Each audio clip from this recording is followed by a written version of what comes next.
Hi there, I'm Coach Kenneth. And I'm Coach Victoria. Today we're going to be talking about it felt like she took everything. Well, when you're going through a breakup and somebody ends the relationship, it often does feel like your whole life is just wiped away. Mm-hmm. And it really can feel like that person leaving you just has you so devastated that they've taken everything. Now, obviously, sometimes that's physically the case, right, where people literally take your possessions and or they take you to court and they get most of your stuff, and it's awful. Yeah, in cases of divorce, when there's no prenup in place. So it's normal to feel like somebody just takes all of the happiness and joy out of your life, right? Well, we got an email coaching today that from a guy who's in his mid-50s, and he feels like this. Now, he has been with his girlfriend, we're going to call her Elaine, she's in her early 40s, for 4 years. Now, they've been living together for about 3.5 years. Now, he says, we met in early December of 2017. She had moved into the apartment above me, so we spent a lot of time together after about 3 weeks of dating. We had a great relationship in the beginning, but I know that I got very complacent and neglected her in many ways. Now, I did wind up doing a Skype call with this guy maybe a week or two after the email coaching, so I know a little bit more about it, so I might be able to veer off from what he's saying here.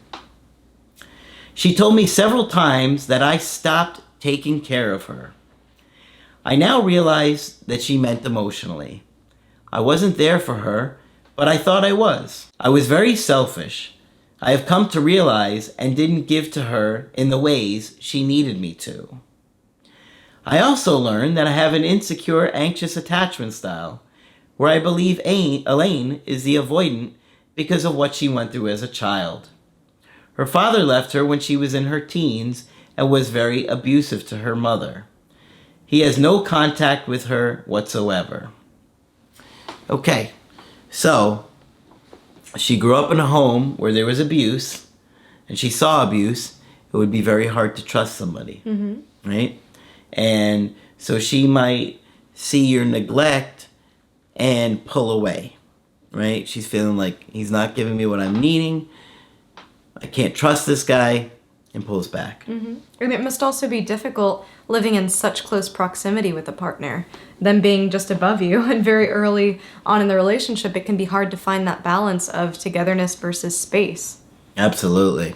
Anyway, our lovemaking was magical in the beginning. Oh.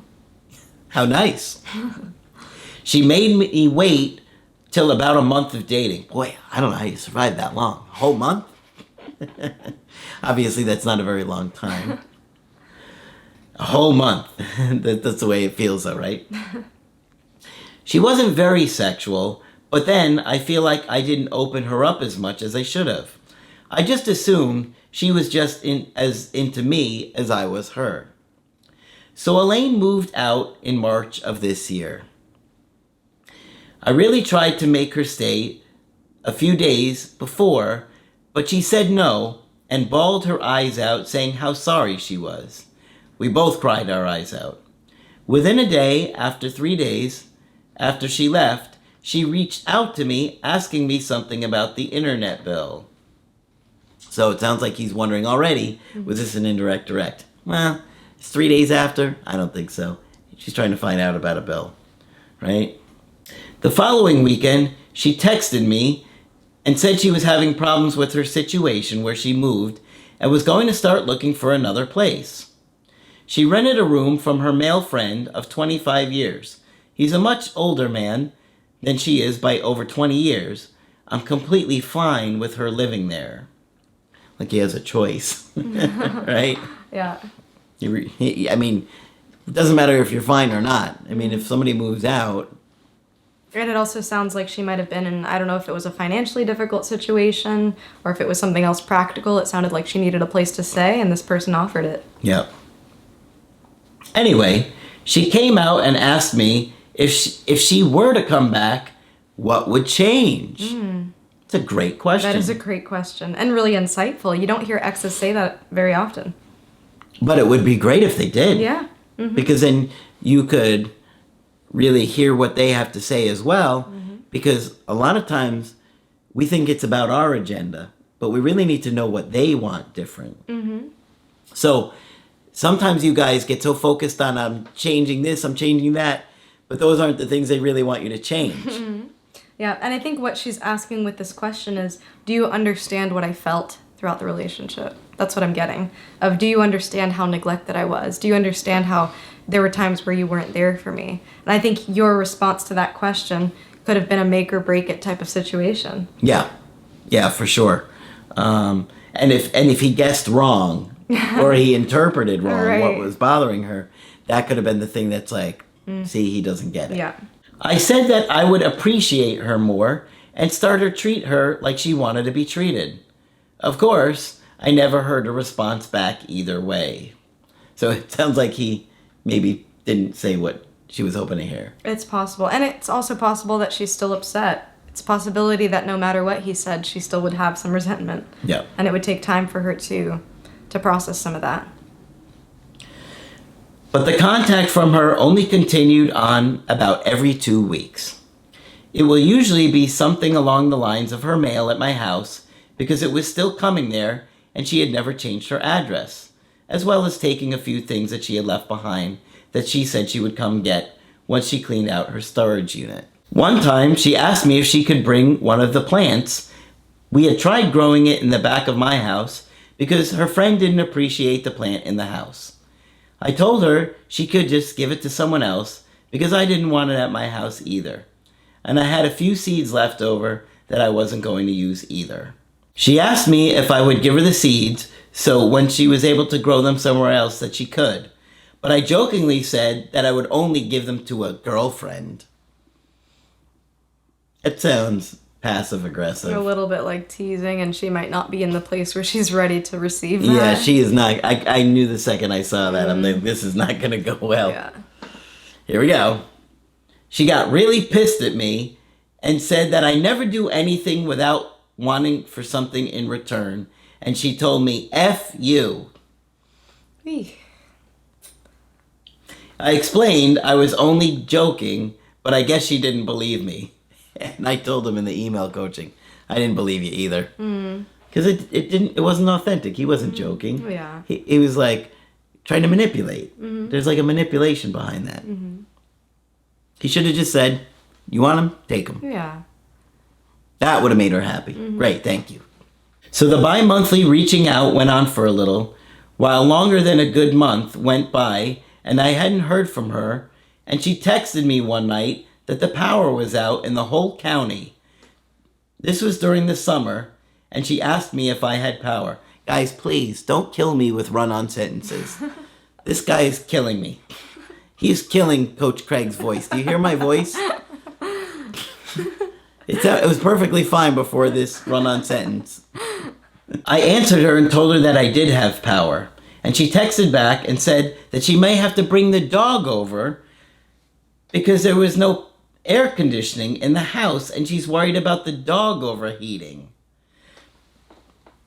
The dog is going to overheat because there's no power in the house? Maybe if they were like in Ecuador and the dog was a husky or Are something. they living in like Arizona in the middle of like August? I mean, I guess it could get really hot during the day during the summer, so I could kind of see it. but it also feels like an excuse, is what we're saying, right? Right. I have to admit, I was scared to answer her. I actually called 2 of my friends and asked them what should I do. I didn't want to say no and piss her off, but I didn't want to say yes and swap the dog back and forth and spare myself the agony of seeing her and not being able to be with her anymore. He can't even handle exchanging the dog. Like, that's a lot, you know? I said I think the dog would be fine, and she replied, okay. I think this is a really good example of being able to notice when your ex is giving you some bids for connection. Mm-hmm. You know, even both of us almost scoffed at, okay, maybe her dog really would be okay. I mean, I'm not a veterinarian, so don't quote me on that. But right in this moment, she's asking for a small favor. Sometimes you'll see this from exes. It'll be a small favor. It will be a joke, a meme. It will be maybe a memory. It will be asking for a detail about something. Yeah. What was the name of the restaurant we went to with your cousin that time? Mm-hmm. Something like that. Right. And so you want to pay attention to these and not ignore them or not dismiss them. Yeah. It sounds like he was also considering how he would handle it emotionally if she really was to bring the dog there in the present, which I think is fair. And at the same time, I think the delivery could have been a little bit different. Instead of just saying the dog's going to be okay. Yeah. You know, saying something like, maybe I can help you find somebody around that can help you out, or maybe you can reach out to a cousin or friend or somebody else. I don't know if I'll be able to do that for you now. Well, I think it probably made her mad because she just said okay. Right. So she probably is like, here I am. Maybe even if it was about the dog, I need this guy to help me. We got this dog together or whatever, and he doesn't want to help. Yeah. Great. Thanks for nothing. Yep. That I think most people would feel like that. Right. About a month after, her mail started to pile up. It kept coming to the house and was getting pretty high. So I texted her that she should come get it. Although I knew I shouldn't have because it's not my responsibility. But she said kind of coldly that she would have to find time to come and get it. A few days later on Saturday, I happened to be working and she texted me to see if she could come by to get the mail. I told her that I was working, so she did not come. But 2 weeks after that, she texted me on a Friday and said that she would be coming up on Saturday, and would I please put it outside so she could come through and get it. I put it in a little bag on the front porch on the welcome mat. So when I talked to him about this on the call, he said I did put the bag out there for her. You're going to see why I'm telling you this. That Saturday again, I was at work. I got a barrage of texts from her, which were not very nice and quite disrespectful, saying that all I do is play effing games, and her mail better be out there later so she can come and get it. And if it's not, I could get off my lazy behind and bring it to her myself. So I think there was some confusion as to whether or not he really left the mail. I think she thought he didn't leave the mail. I'm going to go ahead and give him the benefit of the doubt. But when I initially did the email coaching, I'm like, did you really, or were you playing games? Because she thinks he's playing games. And she's thinking it for a reason. Yeah. Right? She said, I never want to see you again. I didn't get mad at her, but it did hurt me like hell. But all I said was that her mail was on the front porch, and I would be there. I even took a picture of the mail on the porch when I got home and sent it to her, and tried calling her to tell her, but I think she blocked me because the call wouldn't go through. She told me she didn't care what I did with the mail or her stuff, and that I could just throw it the F out. I told her that one day she will realize how much I cared for her, and that she will regret giving me up. Probably a mistake for saying. Yeah, it's really dismissive to say, you know, your feelings don't matter, what you were going through, it's not real. You're delusional, basically, for expecting me to do more.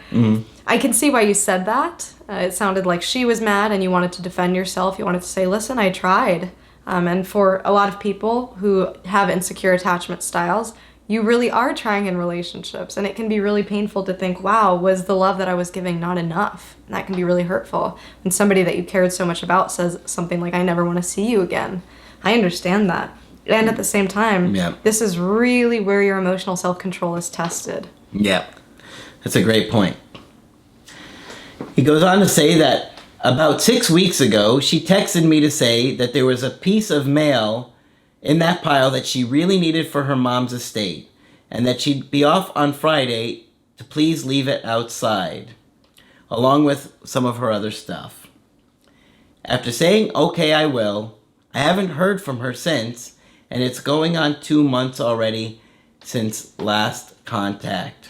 What do you think my chances are of her actually reaching out, directly or indirectly, and us patching this up. She's the only girl I felt this way about since I've been divorced. It feels like she took everything from me, including my sanity. I hurt deeply every day, and it's going on 8 months. And there's no change, but I have been going to therapy for 6 months now. Wow. I started working out and look a whole lot better and feel a whole lot better, but still hurting without her in my life. And this part gets a little weird. I actually sold the house we lived in because of many reasons. I was unhappy in that house and the memories. Maybe when she saw the for sale sign on the lawn, it really hurt her, and that's why she flipped out on me. It's possible. Mm-hmm. But I since bought a new house, and it happens to be at the other end of the road she lives at. Right. Okay, so they were living in this one place. She moves out. Then he buys his new house down the street from this new place where she's living.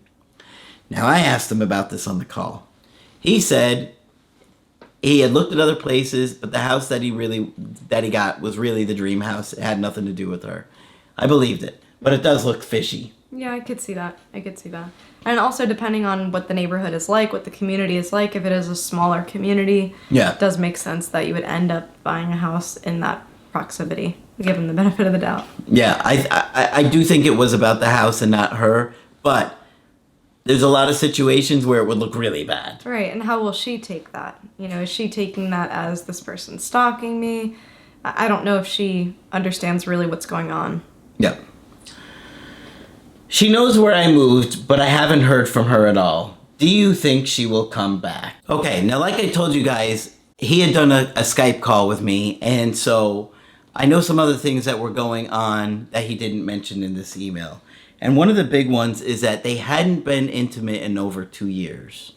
So 2 of the 3 years they were living together, right? It was 3 years they were living together. There was no intimacy. And that's huge. Now, for me, when I hear that, I kind of feel like she had maybe checked out a while ago, right? I mean, to not want to be intimate for over half the relationship. So it's kind of like one of those things where it's like, how long ago was she planning on leaving? Yeah. The things that I think about when I hear low libido, I'm thinking about, is she on any medications that could cause her to not have as much sexual desire as before?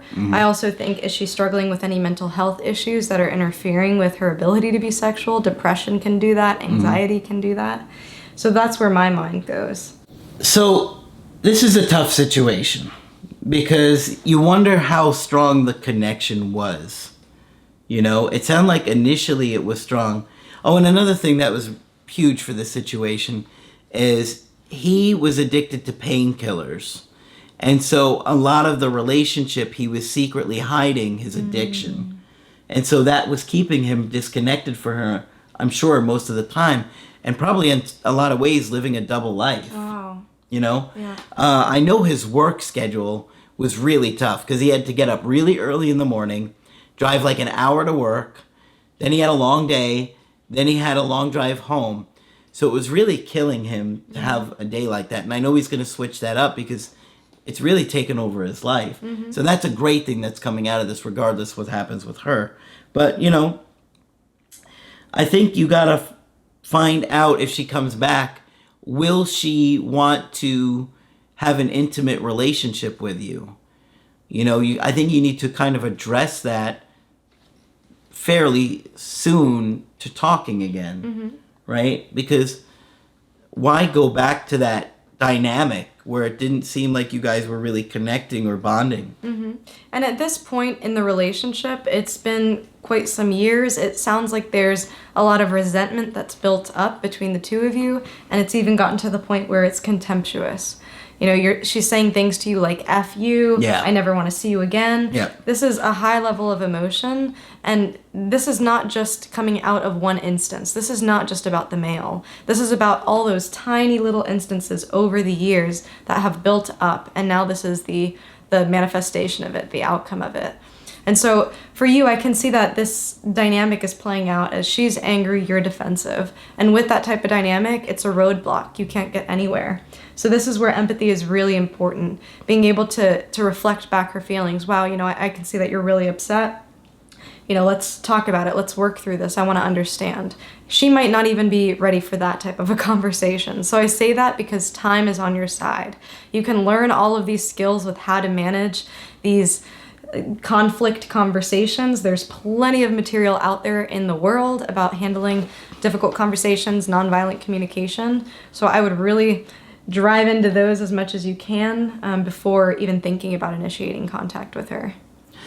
Yeah, and I think based on what he was telling me about his life schedule, he really needs to make that more manageable. Mm-hmm. That he barely has any free time, and it's just about work. And I know he was ready to kind of retire from this career and move on to something else in the springtime. So that's good because he doesn't have a lot longer. But I think that would be really helpful to having some energy to commit to anybody. Mm-hmm. Because if you're exhausted like that, you're not going to have the energy to give somebody what they need. At this point, it seems like both of you are transforming into different people. You're having a lot of progress after this breakup. You're changing your body, working on your physical health. It sounds like you're in recovery now, working on your addiction. My hope is that you can both come together, have a more trusting relationship where you can open up honestly about your struggles. At this point where there is so much contempt, it's hard to be vulnerable. It's hard to say, hey, I'm sorry, I realized that I messed up, because there's this fear of appearing weak to the other person. And there's also that thought of, is this person going to use my vulnerabilities against me? And that can be a really dangerous dynamic to have in a relationship. But it can be changed and it can be worked on. I think the key for him is to really get himself straightened out in his own life. He struggled a lot with addiction in the relationship. He has a lot of anxiety. He told me that he was a very negative person and he needs to work on that, so he probably has the critical inner voice that Margaret always talked about. Mm-hmm. And so he's got to get himself to a great place in order to turn this around, because I think if she sees that it's going to feel the same way, she won't come back. Yeah. But if he really does the work and he feels very different to her, I wouldn't be surprised. Mm-hmm. Yeah. And I would say another tip about managing her anger is just being as clear as possible. It sounds like the whole situation with the mail was a big misunderstanding that could have been mitigated had some things been a little bit more clear.